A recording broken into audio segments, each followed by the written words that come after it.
Bonjour à tous. Donc pour mener au moyen d'un modèle numérique cette étude, nous allons utiliser le logiciel SolidWorks en créant un nouvel assemblage et en utilisant le mode de représentation schématique. Donc lorsque vous créerez un nouvel assemblage, si une fenêtre s'ouvre, vous la quitterez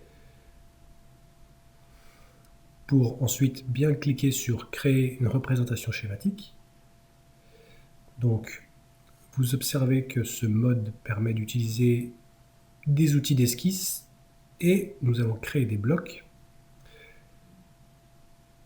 permettant de symboliser le bâti, l'excentrique puis le plateau. Donc commençons par le bâti en créant une ligne de construction verticale de 140 mm de hauteur.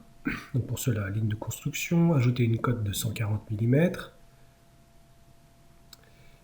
Et donc nous pourrions nous passer de ce bloc donc, pour simuler le bâti. Donc sélectionner les éléments géométriques, puis cliquer sur l'outil créer un bloc, valider.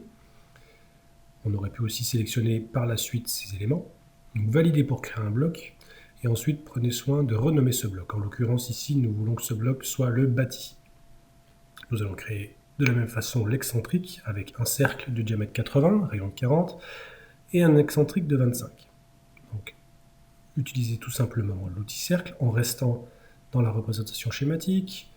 Un outil cercle, une ligne qui représentera l'excentrique, ajouter deux cotes, à savoir le rayon de 40, donc un diamètre de 80, ainsi que l'excentrique de 25 mm.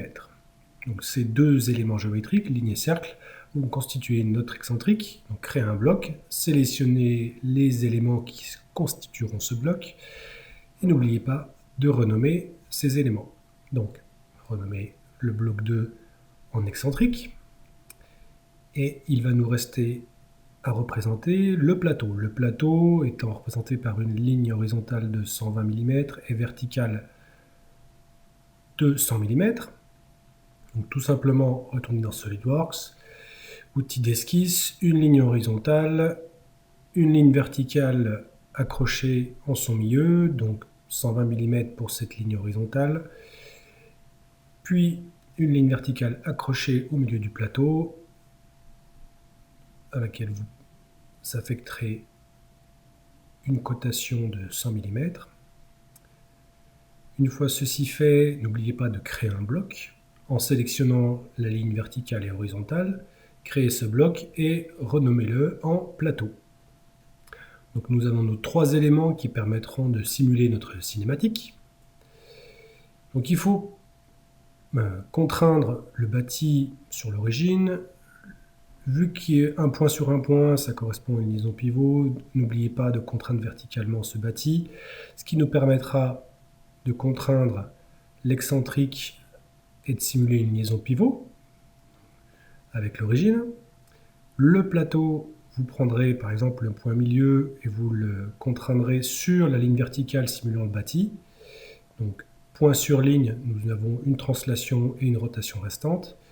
Donc nous avons la rotation que nous pouvons bloquer en imposant une verticalité à la droite, ce qui permet de ne garder qu'une seule translation à ce plateau. Vient ensuite la contrainte de tangence entre l'excentrique et le plateau. Donc sélectionnez les deux éléments et ajoutez une contrainte de tangence, ce qui vous permet de modéliser la transformation de mouvement de l'excentrique en rotation au plateau en translation.